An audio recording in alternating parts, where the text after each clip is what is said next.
Welcome to TerryWilson3.com, home of TW3. Are you ready to take your money, business, and life to the next level? You are worth more, and you're about to hear how and why.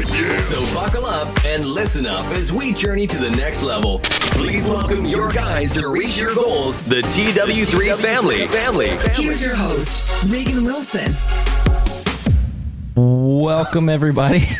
I don't know which button. The TW3 podcast 530. That's 530 podcasts that they haven't stopped us yet. Yeah, nobody's come in, nobody's busted the door down. At least we've gotten some requests, but you know, the spam inbox, I guess. The law has gotten too lax. But we're here. We're back. Or are we back? I know I've been on a little bit of a sabbatical. I don't know about you. I guess well, everything's been pre-recorded, and well, of course, this is too. So there's not many live streams. I've sort of moved, I guess, our live streams back to what they were before, which is more just of like a webinar to be live, answer questions, illustrate things on the screen. Yeah. I guess I've sort of split the podcast up from the webinars. I combined them at one time, but I don't. Which this, I mean, by you know the terms of it, this is more of a podcast. It's a sit-down conversation, whereas our webinars are much more Q&A type stuff. Yeah, that way, if people have got questions, they can go to that. But if they want to just get some inside information or on the treadmill or running or whatever and just want to hear a podcast right, for whatever reason. Which, believe it or not, I'm always shocked. There are regular listeners, a lot of them. But, you know. Dude, I was got an email from someone in Pennsylvania. It's been a few weeks ago. Don't know this gentleman. Never spoke to this gentleman. Been listening to us since 2010. Wow. That's Why? just well, I asked the same thing. I was like, you know, there's other ones out there. And he just laughed it, and he talks about the self-deprecating humor and all the other stuff. And so I was like, well, I mean, we always appreciate it. Everybody's got to have their why, I guess. Yeah, true. But wow. And this July was 14 years. 14 years. So when you were doing this in your closet, this is what you thought would happen, right? You were thinking, you know, yeah, this will be a regular thing. This will replace my insurance gig. This will be my... It's amazing to me what starts out on a card table in a walk-in closet turns into this. Yeah. And it's definitely changed. It's changing now. I mean, I think the story at TW3 is the ability to evolve. Yeah. And so, and sometimes that's not comfortable. I mean, sometimes it's nerve-wracking and frustrating, and it's key for any business though to be able to adapt. And I would say it's good for any business's longevity, but especially yours being in an online space. And based off of what our products are and what your training does, it's quintessential to the business. Yeah, I agree. And I do think I like the fact that this business model, I don't want to talk so much about us, but just the business model in general, I'm still a huge proponent of, in that, think about, you know, sometimes traditional businesses and other legacy type businesses are so ingrained in a certain type model, it's very difficult to change. And so the only choice at that point is to go out of business. I am grateful that because we're remote, because we're digital, you know, there's no, like, think about it. If we were in a business that had inventory, you know what I'm saying? And had real inventory, had real brick and mortar location, had a trained, large staff that knew how to do this. Yep. And then the economy shifts on you, which is what happened to me back in the early 2000s. I was in music wholesale. So I had people that knew how to drive trucks. I had people that knew how to deliver pianos, tune pianos, set up pianos, specific skill sets. We look at what we were using too, because like you were saying, if there was more inventory, let's take and had a warehouse full of things. You have the overhead of employees to support. We had a system that was completely different 2 years ago. Yeah. And the training has evolved with it. Now, granted, it's still applicable. There's still stuff back there that you can use, obviously. The marketing principle is the same, but the mechanics on go here and click this button, well, that button is no longer there. Yeah. It's changed on you to much of the chagrin of a lot of people. For anybody that's had to train people in a corporate setting, you realize how big of a headache that would be. You know? Imagine spending hundreds. Let's talk about that for a minute. How is your world with the new ticket supports and stuff that you're doing? You know, I will never take for granted our members again, ever, because. Now let's explain something for those who Reagan's position is still viable and doing what he's doing, but he's brought on let's just say another client. Yeah, a very large client that he does a lot of support for. Essentially, yeah. I won't mention the company for obvious reasons, but it's essentially a paid internship, and it gives me, some ground to develop my skills. Doing the same thing that you did here, but just doing it for another client. Yeah, right. But I will say we take for granted, I personally, how adept our clients are at picking up, what we use, and their questions are always very, very literate. Their questions are typically, not always, but typically. They're typically very focused, I think. I like it. Don't oversell it now. No, but our tickets really are. They're very focused, and our clients kind of know what they're getting into, I guess, which is a big... If you know you're buying software, you're going to have to be using a computer, that type of thing. Most of the time. With, a new role, I'm supporting a lot of people that, and in their complete defense, the world changed on them. Yeah. I don't blame them. There's no ill will. It's just I'm getting to see the flip side of the coin. These are people that didn't go into a type of work with the pre-notion that I'm going to be using software, I'm going to be using systems, websites, and all that. They were in an industry that had nothing really to do with computers. Yes, exactly. Okay. Yeah. And so, I just want to make sure. Yeah. No, thank you for the clarification. But yes, and I think what's taking me by a little bit of surprise is what's the diplomatic way to say this? No question is too stupid, I guess. It's like this. Is I guess the word there. I really like it. I really do enjoy this type of work. I like being, because I'm a narcissist. I'm the type of guy, I like being the person with the answers. So having to come to me and be like, how do I fix this? You like being the man. I like fixing stuff. And I like, having a role where it's like people rely on you to do things. But it's just the caveat, or I guess the weight I'm seeing now is compared to our clients. That type of thing. But it's fun. Do you have any fun stories without embarrassing anyone, or just because, we get this all the time. Mm. I'm so sorry I'm sending on all these tickets. I must be your worst client. Yeah. I know I send it, and they're not. And we're here to help. We want to help to the extent we can, know. So it would be beneficial to some of our members that listen to the podcast to hear maybe someone outside of the TW3 business in a different setting asking ticket questions. Sure. And hearing some of those stories. Yeah. So and this is actually it's not a stupid question. It's really not, but it was the length of the conversation that took place that made me kind of go, oh, I know where you're going. I see. I've heard this one. Yeah, you've heard this one, but it's a good one. It's a good one. Ticket was pretty simple. It was something like, we're using this program and one user is getting an echo in their microphone. Like, so when they take calls, they're just hearing themselves back, right? And so, I get on the phone with this user and I'm going back and forth with them, and I'm like, okay. And so as I'm chatting with them, I'm hearing the echo. I'm hearing myself echo. And I'm asking them, I'm like, okay. Now, they're not hearing the echo. They're not hearing the echo. But people on the call with them are complaining about, I get an echo. Correct. So for most people that are used to doing Zoom calls and this, you already know probably what the issue is. Correct. Okay. Yes. I'm sure everyone went, I can tell you what the issue is right now. And so my first question. You too could be in ticket support. My first question, I'm like, okay, do you have it feeding into your headset? Like, do you have it feeding in your output? Is it going towards the headset? He said, yeah, it's going. Yeah. That's the way he answered it. Yeah. It's just not working. I'm like, okay, well, so I take control of his computer and I go to his audio settings. And I'm like, it's not going to the headset. And basically, I'll keep it abridged for everyone. I did a lot of troubleshooting because I kind of took his word on some stuff that it is feeding into the headset. You assumed he knew what he was saying when he answered when I said, is it feeding into the headset? What I was asking is, do you have headphones plugged in? That's what I should have said, but I used the other term. You were asking assumptive questions that backfired on you.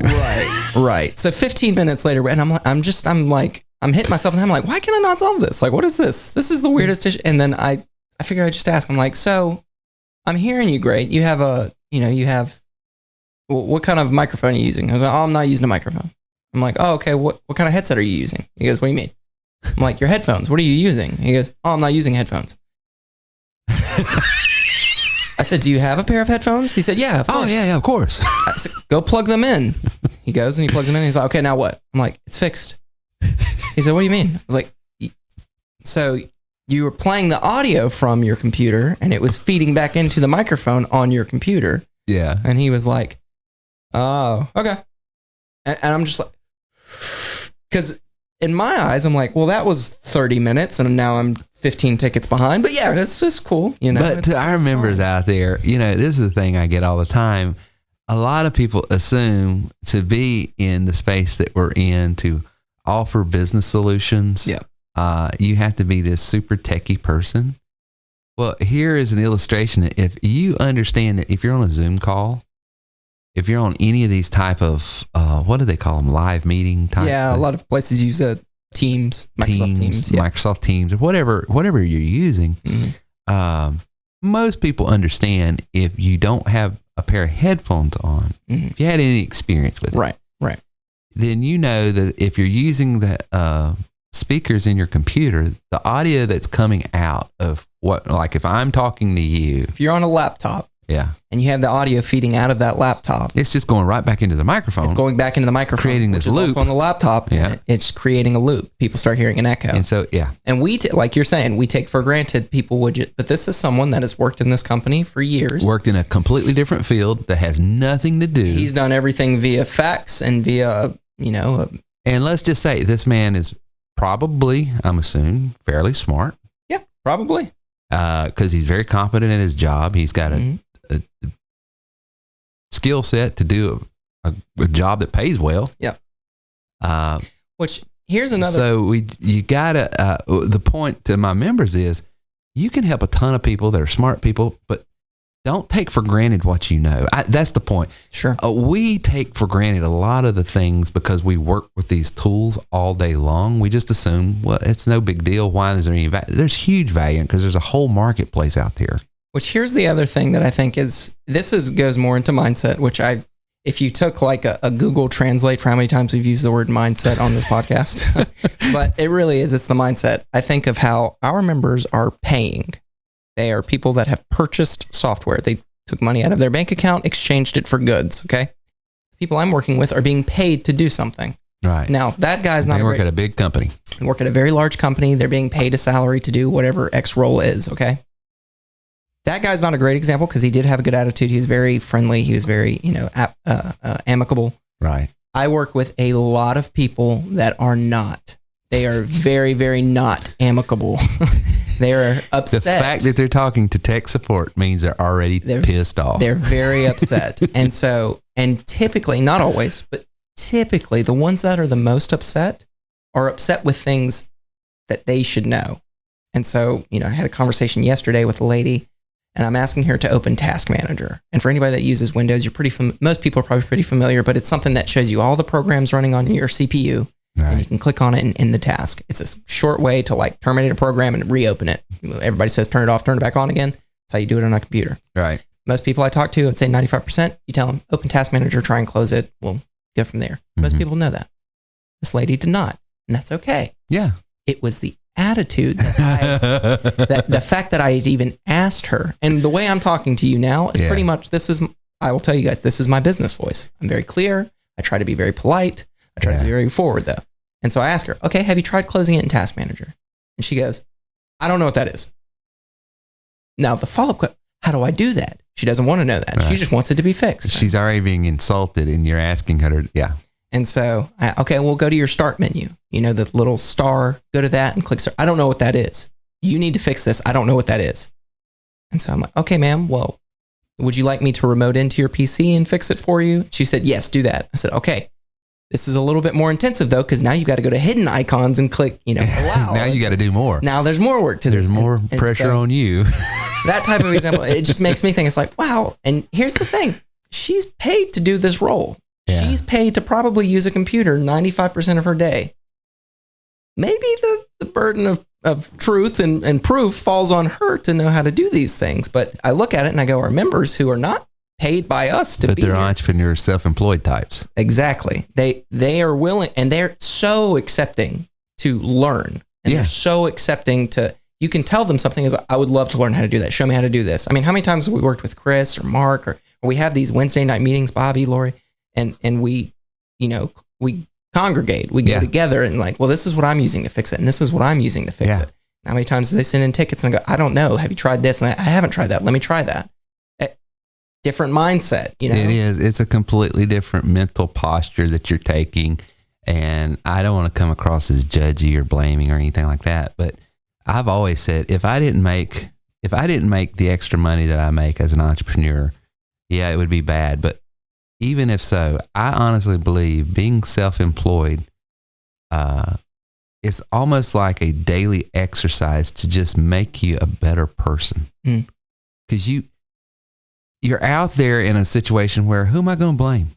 Who am I going to, if the company would provide me some support here so they could teach me how to do this, I could do my job. I don't have that luxury. Yep. You know what I'm saying? And nobody that's it's just a different posture. And I get it. We were talking in a class I was teaching the other day. Sometimes things that we need to do, we all know we need to do, we don't do because it's just one more thing that brings stress. And a lot of people are already so stressed. Learning is stressful. Change is stressful. And it's difficult. I empathize with people. The only thing I can encourage people with is I get the fact that to do anything more is more stressful, but I would just look at it from just a strict accounting situation. It's costing you so much energy, so much bandwidth to do things the way you're doing it. I mean, being pissed off and aggravated over not knowing something, that's bandwidth. Taking the time to learn how to do something and going through the frustration to figuring it out and that's bandwidth. But the difference is, you're better for one of it. One of them's got light at the end of the tunnel. One of them makes me better. One of them keeps me in place. So always go for, it's just, it's hard. It's amazing how everything from your spiritual life to your professional life to your physical health, everything comes down to how are you going to respond to this situation. No, it's true. And I mean, it breaks different molds because you can look at it in the same of, in my experience, I'm not saying this is always true, but you can look at the head of the company is typically way more accepting to take feedback. Somebody in a higher position, they're typically more, they're more ready to learn and to admit they don't know something. Whereas you talk to somebody lower on the corporate ladder, they're in that. There's typically more attitude, and it's weird. Well, it's because they're still in that place where they're trying to fight for their worth. I'm trying to prove myself. Where I think when you get to a certain level, you don't feel like you have to prove yourself anymore. So you're much more relaxed, and as your ego, I think that's the key to success. Even if you're not at the top level of whatever industry or whatever. If you can go ahead and put yourself in that mental space, I don't have anything to prove, you're going to be better because what does it cost you to ask? What does it cost you to admit, I don't know? What does it cost? All it costs you is your ego. I'll brag on my wife a little bit, but she has mastered the kill it with kindness. Yes. She is as direct, especially because I'm guilty of it. When I get frustrated, I'm the people that I'm kind of, make fun of a little bit, but I get frustrated. Like, I want the result. Give me the result. And I get short. Whereas my wife, doesn't matter who it is. It could be someone in Indonesia that she's on tech support with, or it could be, somebody at a hospital. She's trying to get a position. It doesn't matter. She's going to be very kind. She's going to drip on them constantly. Yeah, she's persistent but kind. She's not going to go away. She will send you 14 emails, and every time it's going to be the sweetest email you've ever received, but she won't go away until you tell her not to. And typically, she's better for it. She gets results faster than I do. Yeah. I mean, she kills them with kindness. Now, you're right. She's got a sunny disposition. Boy, last night was fun. Last night was fun. We had a good time. Oh, gosh. How much weight do you think I gained from last night? Because that was the only bad meal I've had. How much weight do you think your father gained? You ate clean that. Did you exercise yesterday? No, the Sunday's the only day I don't exercise. I don't know if you gained any weight. Well, I wished you were. It's never the case. It's never the case. You saw exactly everything I ate. Yeah. You had a lot of dessert, but typically that just holds water weight. That'll go away because it's sugar in it. So I weighed in yesterday morning at one weight. Mm-hmm. Same time today, 6 pounds difference. Really? Yeah, I'm telling you, if I cheat, and I'm going to tell you right now, it will take me, it'll take me to Wednesday to get back, maybe Thursday to get back where I weighed in Sunday. Well, your problem was you did a lot of carbs though. Oh, well, you're supposed to. I'm supposed to carb up. Yeah. That's okay. According to the program. It's okay though. You had your cheat meal. Yeah. You're going to stay consistent. I'm gaining and losing the same 6-7 pounds over and over. Well, you're already past your goal, are you not? Oh yeah. The thing is, I'm where I want to be. Pretty much. Yeah. I'd like to trim down maybe another. I'd like to get this last 6 pounds off of me and it stay off. Well, you're now in the part of the weight loss journey that becomes a little bit more fun. Yeah, I would say at least. Yeah. You've lost the large I'm bulking up on my upper body now. Yeah, it's like, well, now let's target some parts. What could be better on my body? Oh, I'd like to be a little bit more vascular. You start. Yeah, it's fun. Yeah. Well, I got this thing I saw. I wanted to ask you about it. I thought it would be a great discussion on our 14th birthday here. And you and I share a lot of the same passions when it comes to philosophical, political ideas and all that, and how it intermingles with our business and all this other stuff. But I saw this. And I want to give a shout out. I never want to take information and not give. But there's a YouTuber out there called Leto's Law. Okay. And I listen to him all the time. He's a lawyer up in, I think, Indiana, Ohio, Michigan, somewhere in that Midwest area. And he's always talking about the latest thing that's coming down, legal things, and just sort of giving his. And he does. I think he's a straight player, as far as he doesn't lean one way or the other, right, as far as politics, religion, or anything like that. He's just breaking it down, what this means and all that. And there's this new case out of the Oregon Supreme Court, and this is what caught my attention. Two things that hit me at once, and you'll pick up on it. A piano dealer went online and acted as a customer of another piano dealer and posted a bunch of negative reviews under what is it, 2003? Under a pseudonym. Oh man, this hit me on so many different levels.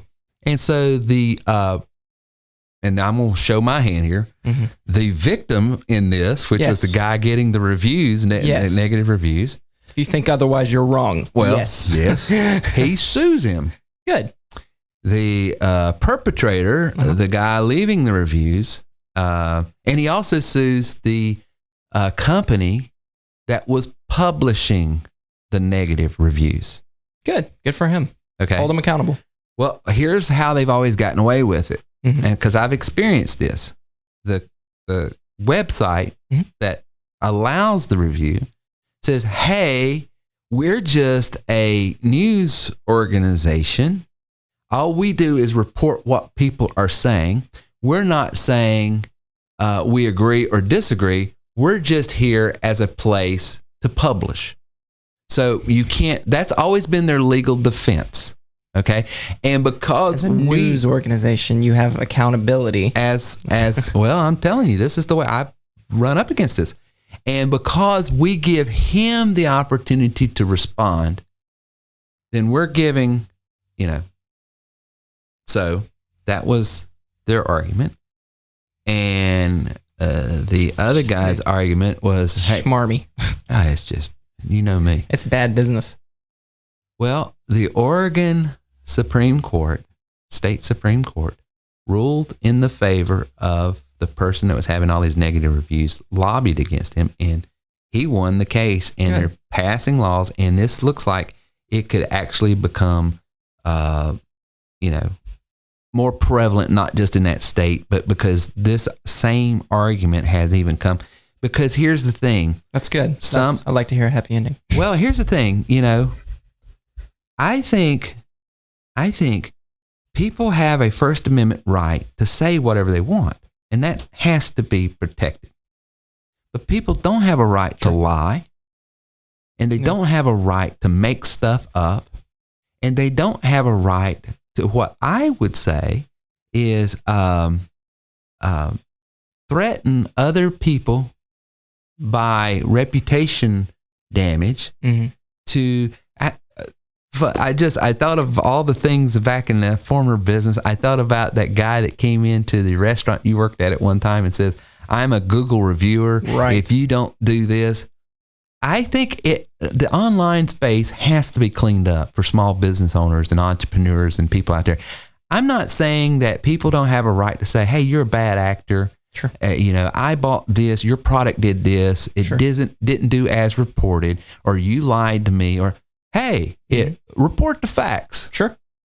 Or I bought your ice cream and it don't taste good. It's his opinion. It's his right. That's fair.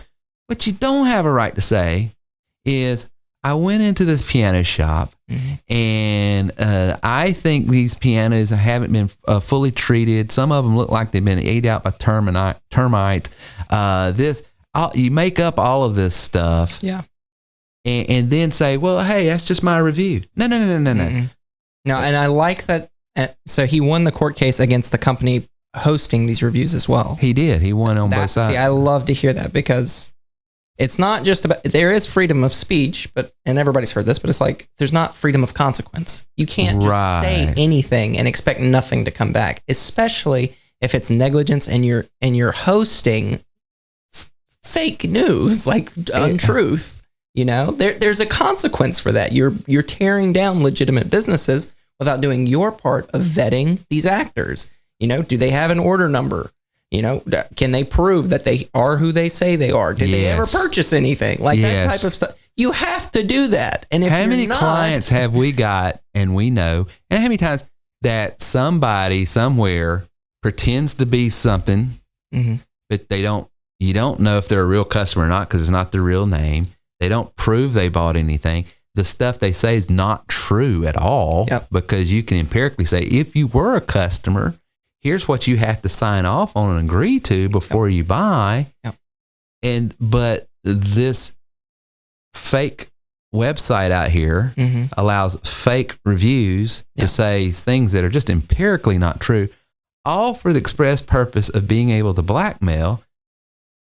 Well, that's the other thing too, because most of these websites, I don't know which website it is. I just know a few of them. They charge you. Exactly. You can't just respond as an owner of a business, even though you can categorically prove this is my business. That's my name. Here's my driver's license. That's my name that matches, the LLC I filed.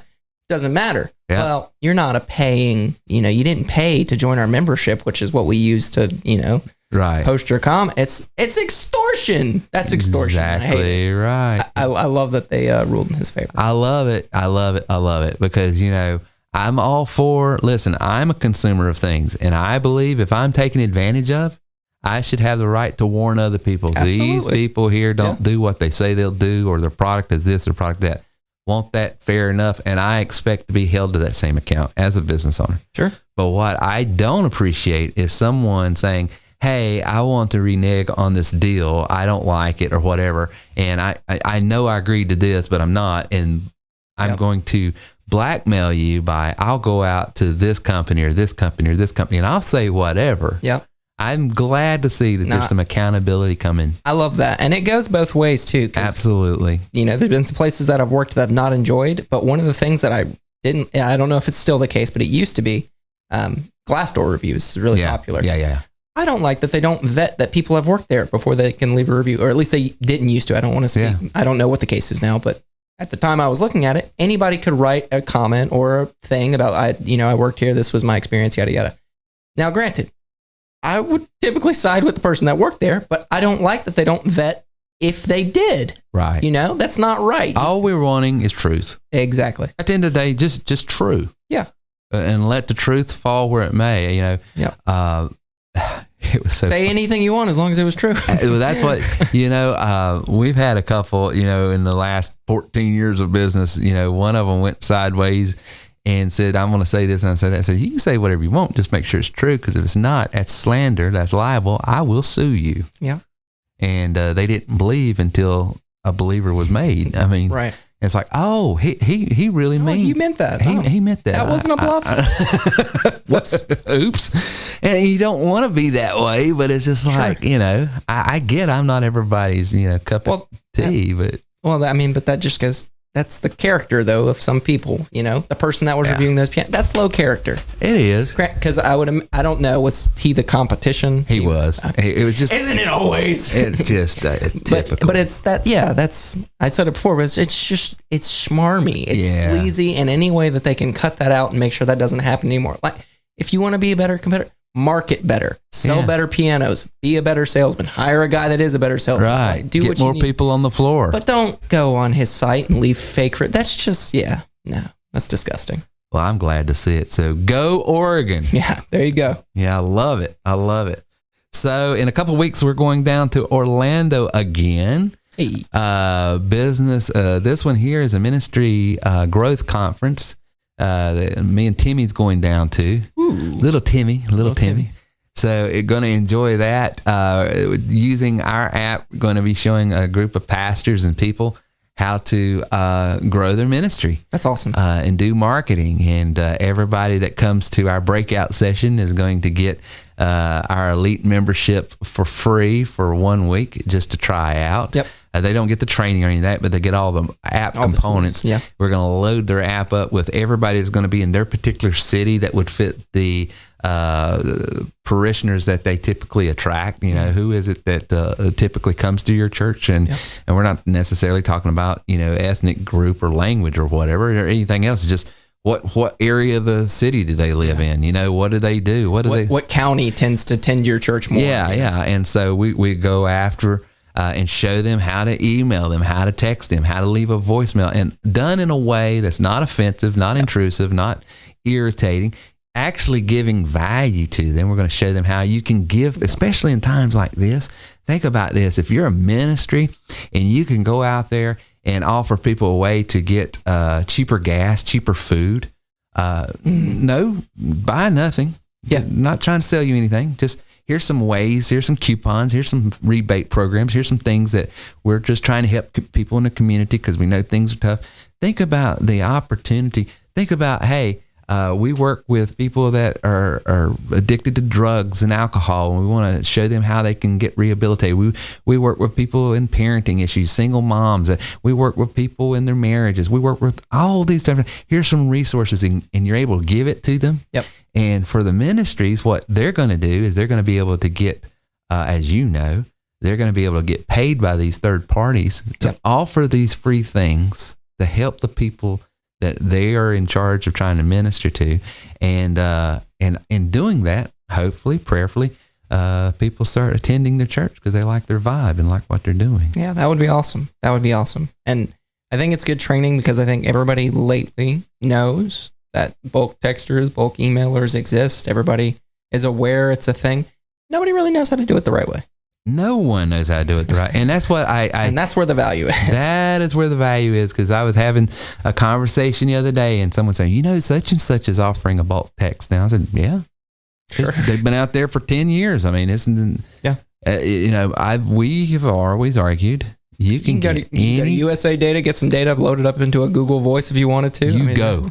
Go do it. Go ahead. Go ahead. See how that works out for you. I mean, there is an art to being able to use these tools in a comprehensive way. In an effective way. In a way that your ideal client would find value in. Yeah. That in turn will bring you value. Speaking of church, did I send you the video? You did. And I want to be careful about what I say because it is local. There's a chance Yeah, don't we won't mention names. This is a national podcast, worldwide. First and foremost, I feel bad for the person that it happened to. Yes, mistakes absolutely. happen. Mistakes happen. Mistakes always happen. I have made some dumb mistakes, and I am thankful that none of them were recorded. But all I could think of was the joke that everyone had. And honestly, it's one of those things where everybody piggybacks, everybody.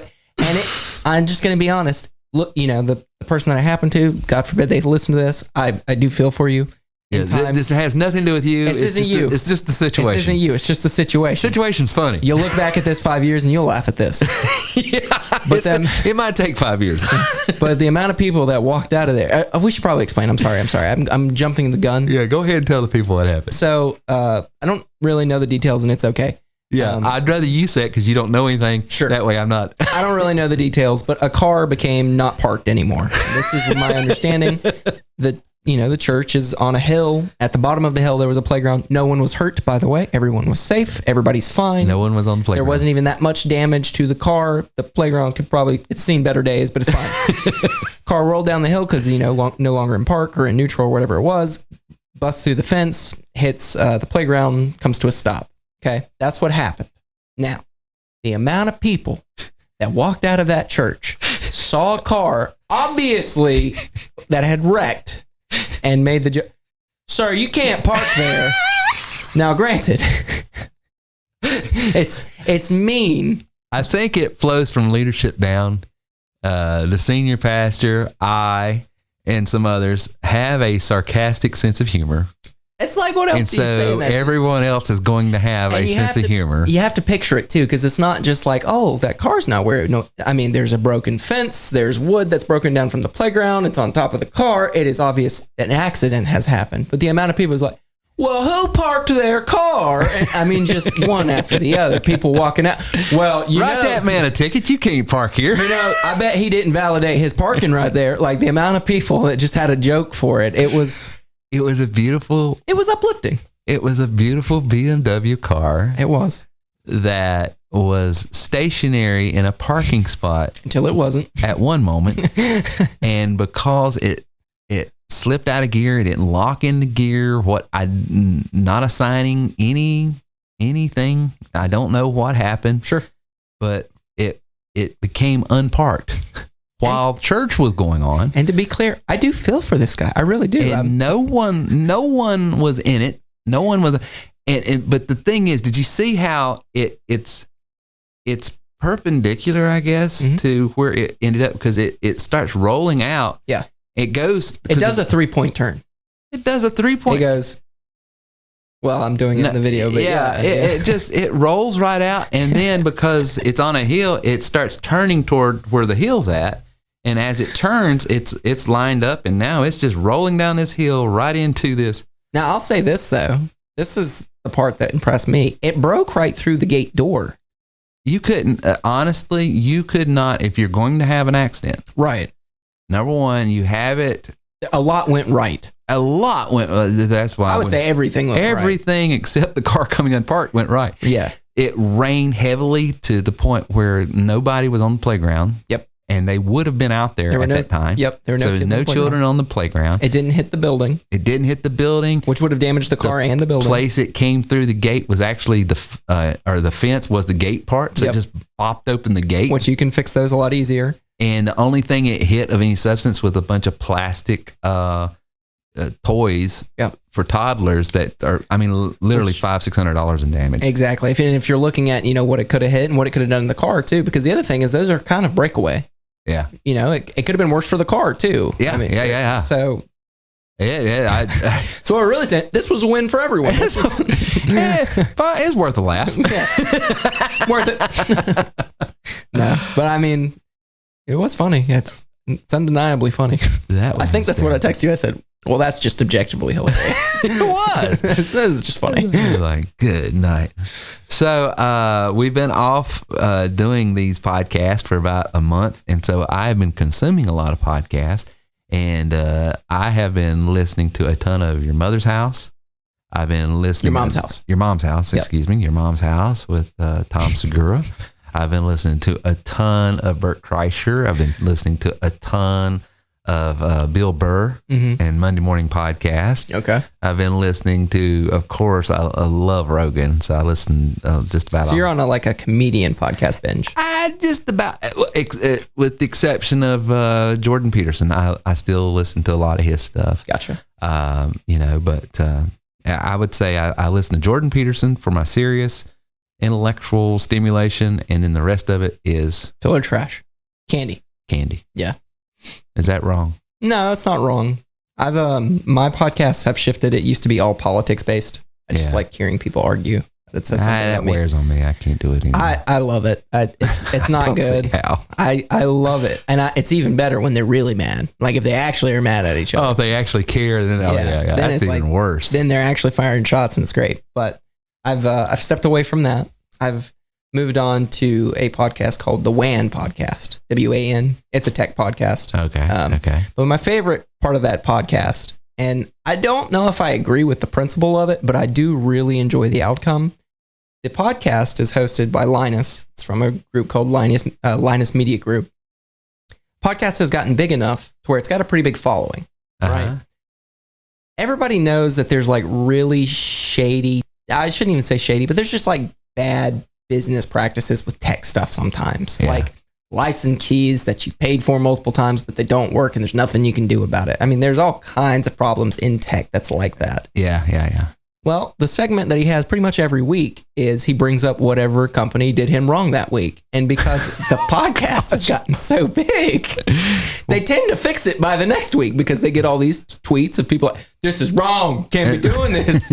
And so, every week he has I wonder if I should do my podcast that way. Every time I have a grievance, just air it. It's pretty funny. Because what he'll do too is it's not just he's like, this is what went wrong. He will walk you through his day. You know? And you've got to, it's a mindset thing. You got to get into I took the kids to school early and I got here a little bit early because I was really planning on, working on this, I wanted to work on these videos that I was editing. Right. But wouldn't you know it, Adobe Acrobat Premiere or whatever, I activated one license on my computer. And even though I paid for two, they're saying with this new update that I've got to buy another one. And so he's going off and you start to see why he's frustrated. And So I sent them a tweet and here's their response. And he just kind of breaks down the communication and I love it. It's my favorite thing. I tell you what, when people are excited about technical stuff and solving tech issues and dealing with all the technology, they're not their better selves. No. But I say that, but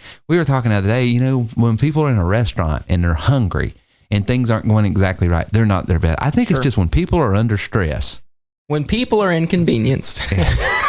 Or hungry. But I am too. I don't stand That's human nature. It's just human nature. And so I think if you work in a business, customer support, you work with clients, you just have to be intentional and cognizant of that. But here's the thing. It's in every business known to man. I mean, if you're a lawyer and you don't get somebody, the plea deal that we were wanting, they're probably going to be pretty upset. It doesn't matter what industry you go into or what field you go into. Because you're dealing with people. You got to learn to deal with people. Yeah, and I think you just can't make me care about a sandwich. That's my thing. But I do think that when you're dealing with customers and you're dealing with clients and you're dealing with people, it's like I was talking to someone. I'm teaching a class right now on mentorship and the importance of mentorship and why you should be a mentor and why you should be mentored by other people. I just think that's the best way to growth. A textbook, a document, a podcast, it can all give me information. But it's being around someone that's actually taking that information and using it in a way that, you think about all of your higher disciplines, law, medicine. You don't just turn a doctor loose to work on someone. They have to do a residency. They have to go in and they have to spend some time and all that. So it stands to reason if in any profession that you want to excel at and you want to be the best at, it stands to reason that there's a time period where you're gathering information. That's that textbook time. That's all that you're learning. If I'm a musician, I'm learning the different modes and time signatures and all the theory behind whatever. Sure. Then there has to be a time where I'm taking all that and I'm applying it, but I'm applying it beside someone else and I'm watching them. I'm watching their hands. I'm listening to how they do things and all the little nuances and the idiosyncrasies and the things that they're doing, the techniques that the textbook can't teach you. But all of a sudden I'm saying he uses his hands this way when he's doing this type of scale. Yep. And I ask, and we have that dialogue. Well, that's mentorship. And so I was talking about that in a church context. I was teaching a Sunday school class in all transparency. And someone came up to me afterwards and said, this is what we need. This people need. And I said, well, yes, but here's the thing that, we all have to get better. We know about this in business. The church world don't do a good job at this, and even the business world doesn't.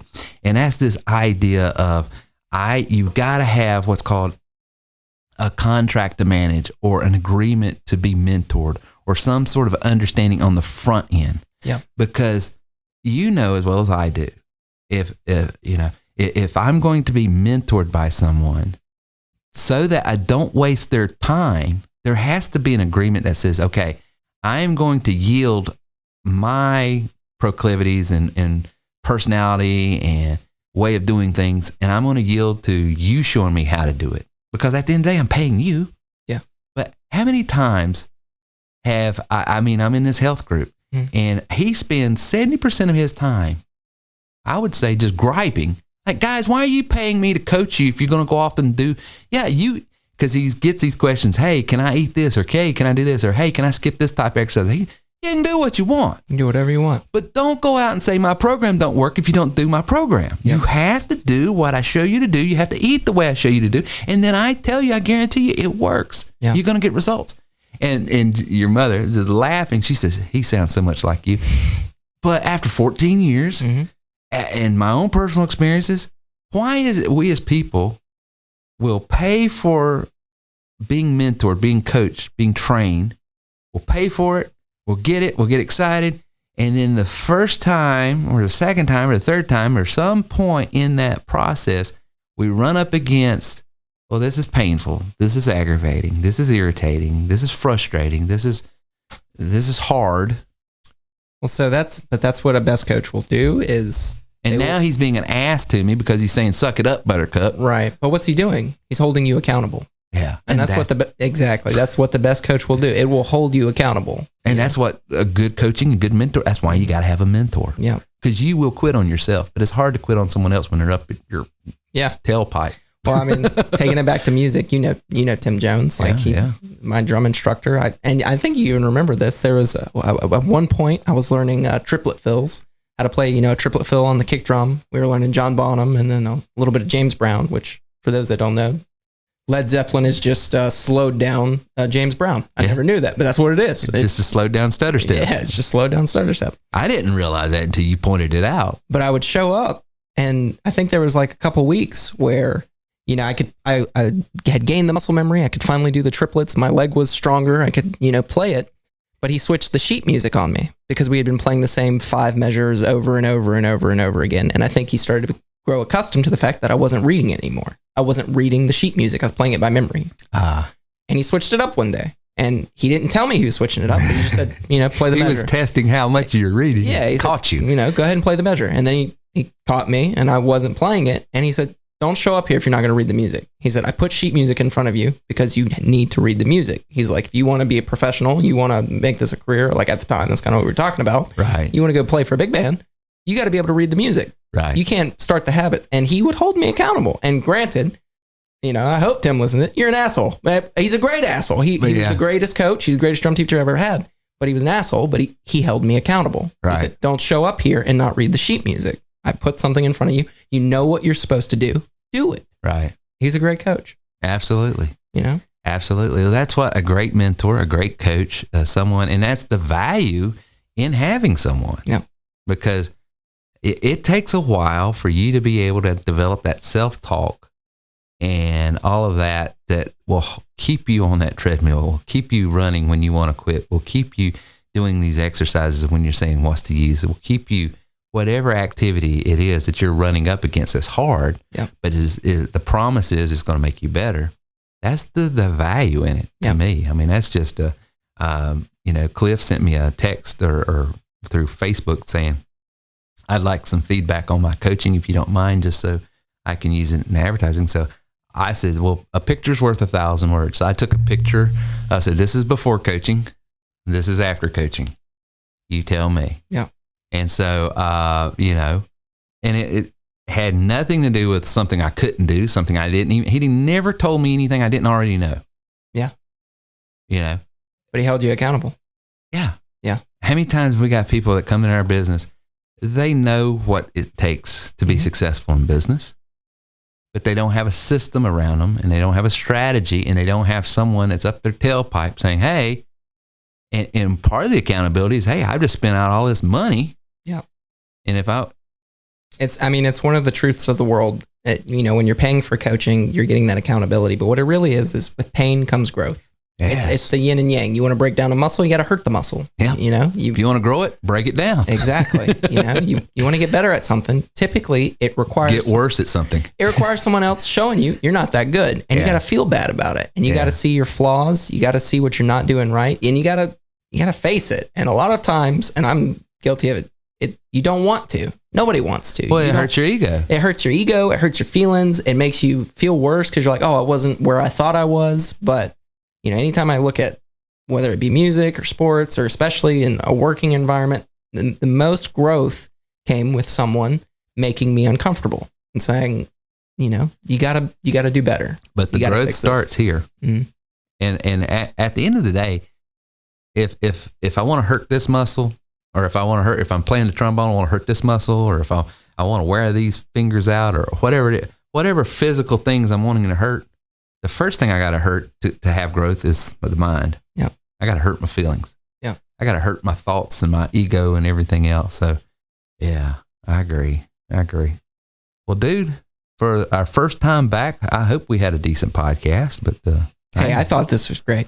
I enjoyed it. I really do. I thought this was a good podcast. It's a good podcast. I hope everyone enjoys it. Yeah. It's been a minute, as they would say. It's been a minute. Well, I think we're adjusting because we got new things going on. We've got some larger enterprise stuff that's coming down the pike. Yeah. And so it's just scheduling. Everything needed to change. And it was time. It was time to take the podcast and make it an independent podcast, and then do webinars as an independent webinar. Right. I think that well, I think it saves everybody's time a little bit too. Yeah, because then I can delineate the audiences too. Yeah. Some people are here strictly for training. Some people are here for the entertainment. Believe it or not, some people just want to listen to us talk. And it shocks me to this day, but I say they want to hear you talk. No, they want to hear you. No, they want to hear you as well. Well, guys, we will catch you on the flip side. And if you're in the Orlando area, text me 864-507-9696. That's 864-507-9696. I'll be down there July 27th at the Church Growth Conference. I'd love to meet up with you and answer any questions you have. And then we will be back in the saddle with another podcast next week. This was episode 530, celebrating 14 years here. At 14 years. 14 years. Good night. Talk to you guys later. Thank you for listening to our show today. If you have any questions or would like to speak with us about your goals, then please call or text us at 864-507-9696. Reach out to us online at terrywilson3.com.